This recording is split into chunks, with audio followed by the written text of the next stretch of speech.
Hi everyone, my name is Paige and this is my presentation for Module 5, Barriers to Using Web 2.0 in the 21st Century Schools.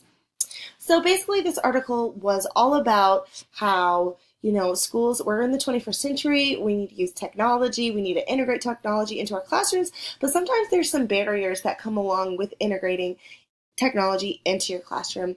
For example, lack of support. Sometimes the support systems just aren't in place, and with that comes lack of training. If teachers don't know how to use the technology, they can't really be effective in their classroom. They can't really effectively use it in their classroom. Lack of administrative support. If you have a principal who's kind of set in their ways, kind of old school, technology is going to kind of take the back burner, and teachers aren't really going to feel like they need to, integrate it into their lessons. And also lack of time. I mean, there's so many apps out there. There's so many different websites. It's hard to know what you should use, how to even do it. And it takes time to, really research that and learn about how you can be the most effective with your technology. And some teachers feel like they just don't have the time to do that. So, the first question here is, can the digital divide be resolved? And my answer is yes, it definitely can. We can do this through several ways. One is utilizing smartphones. The article talked about utilizing smartphones, and I just think that's so genius, especially when we're talking about kids from 6th grade on up. They're going to have cell phones. They're going, and most likely they're going to have smartphones. I teach at a Title I school. It's like 98% free and reduced lunch, and I teach 5th grade, and almost all of my kids have smartphones. So finding ways to really utilize those smartphones and say, hey, I want you to download this reading app, and you're going to go home, and for your homework, you're going to spend 10 minutes reading through this app, and then I want you to record a video of yourself summarizing that app on your phone. Bam. They're going to love it. They're going to want to do it. They're going to be able to use their phones. Yes. Another way to solve this digital divide is just more training for teachers. My district does gamified PD, which it's pretty awesome, and it's all based around technology. So here is Badgeless. It's badgeless.com, and ours is called Badges for Bears because our high school mascot is a bear. And all of these badges are different tech badges that you can earn. And so let's see, we have an Erasma. Explore the uses of Erasma, then create your own, and then share your resource, create your own classroom uses, and then you post all this to Badgeless, and then our instructional coaches go through and they award us badges as we get them. So I think that's a great way to really get teachers invested and excited about using technology in the classroom. Another is just having technology coaches, I think can really help instructional coaches who their only job is to help teachers with technology. What skill sets do 21st century students need before graduating? Okay, so students need to know how to problem solve. That is so important because when they get into that job and they get into, their first job, there's not going to be someone there to hold their hands like, oh, their computer malfunctions. What am I going to do? Well, they need to be able to go through those steps to try to figure it out for themselves so that way they can go to their boss and say, this is what I've done so far. I've done A, B, C, D, and E. This didn't work. This is what happened with this work. Now I need some guidance from you. That's what we need to teach kids to be able to do. Kids also need to be able to collaborate with each other. You're going to have to work with people the rest of their lives. And so it's really important that we teach kids those skills on how to effectively collaborate and work in a team. Along with that is we need to teach kids communication skills. They need to be able to communicate with each other. They need to be able to communicate with other people, with adults, with peers. They need to just be able to communicate because that's like one of the biggest important factors when you get a job is how are you able to communicate with you, whether you are a lawyer or you're working as working the register at a closed door, you have to be able to have good communication skills. And last but not least, technology literacy. You're going to be hard pressed to find a job that does not use technology some way, somehow. Kids need to know how to use technology. They need to know how to type. They need to know how to troubleshoot. They need to know how to use technology. What impacts has the global economy had on my use of the internet? So some of the ways I feel like I use the internet, I connect with educators through social media. I love, there's teachers on YouTube, on Twitter, on Facebook, and I'm a part of so many groups, and I'm always talking to people, doing ed chats on Twitter. I think that's really important. I'm able to communicate with friends and family through my use of the internet. I'm able to learn new information. Like I said, Twitter and YouTube, guys, if you're not on those, there's teachers everywhere on all over Twitter, all over YouTube, just talking about different strategies, different things that they've done in their classroom, things that haven't worked, things that do work. I highly, highly, highly suggest checking that out. And also, I'm able to share my knowledge. I have a blog and I have a YouTube channel where I talk about different teaching things and things that I'm doing, things that are working. A lot of it is technology centered. I talk about a lot of different apps and technology things that I like to use. What technology training do I still need to integrate technology into my current position? I actually feel really confident with the amount of technology training that I'm getting right now through my district.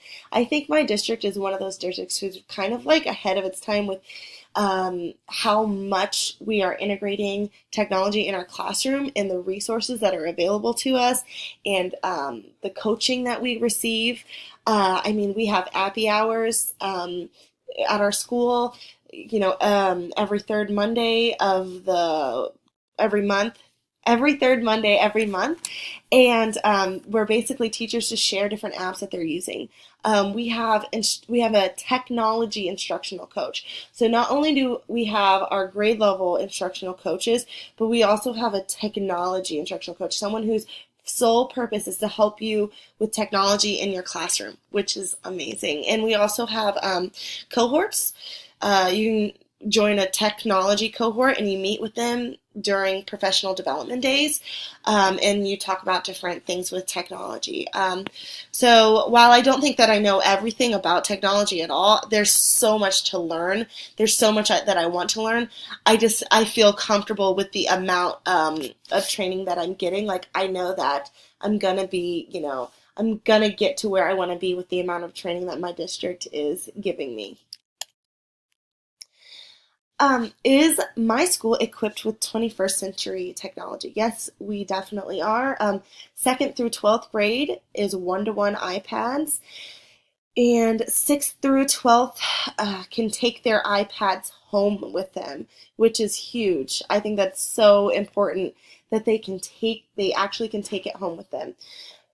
I would love for that to extend down to the lower grades. We'll see. I would love for my 5th graders to be able to take their iPads home as well. And there's just a huge push in my district to integrate technology. I mean, we have tons of professional development on it. I showed you before this gamified PD using Badge List that's just so centered around technology. So I definitely think that my school is equipped with 21st century technology. What are the advantages of Web 2.0 in schools? So Web 2.0 prepares students for the workplace.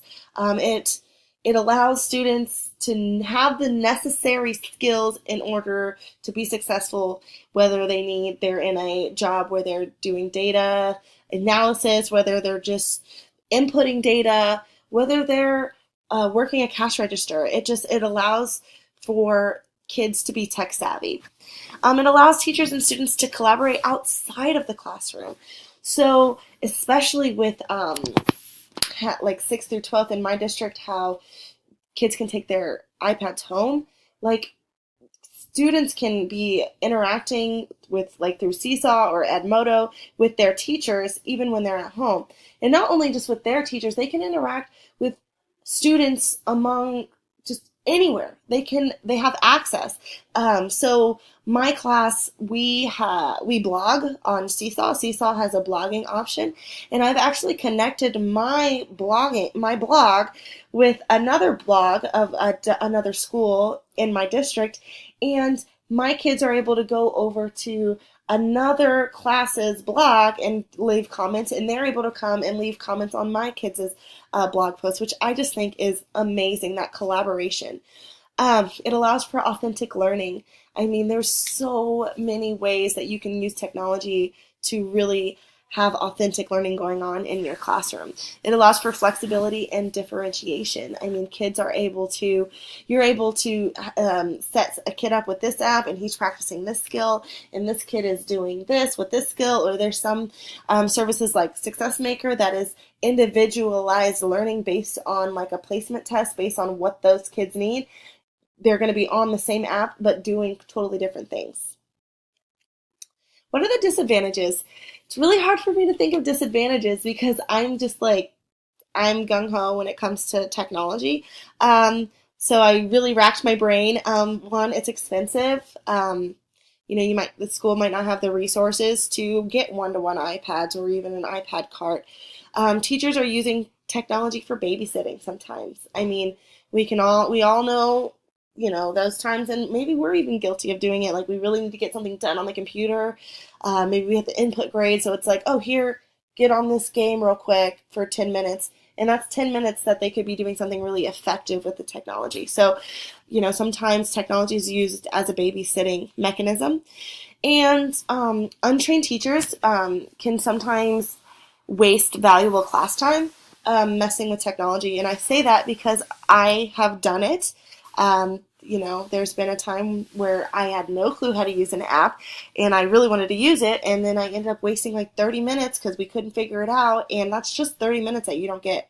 So, there are some disadvantages, but I definitely think that the advantages outweigh the disadvantages. And what are my experiences with cyberbullying or inappropriate internet use? I'm kind of a newbie teacher, so I really haven't experienced any big cyberbullying incidences in my classes. I have, however, encountered kids going on to sites and chatting back and forth when they're not supposed to be doing that, and sometimes there's inappropriate talk that goes on. So you really have to be careful with certain sites. Sometimes that they can chat back and forth, so that's not good. Also, Google image searches can be, and also Google image searches can. I've had students try to look up inappropriate things on Google, but we have a lot of filters. So I have experienced that, but my school does a really good job. The kids know the expectations. They know what is expected of them, and we really hit that really hard at the beginning of the year. So I really don't have that much problems with it, and especially because I teach 5th grade, and so by that time they've had 2nd, 3rd, 4th grade with their iPads, so it's not like a new thing, and they pretty much know what's expected of them. Alright guys, well that is the end of my presentation. Thank you so much for watching, and I look forward to talking to you in the comments. Bye!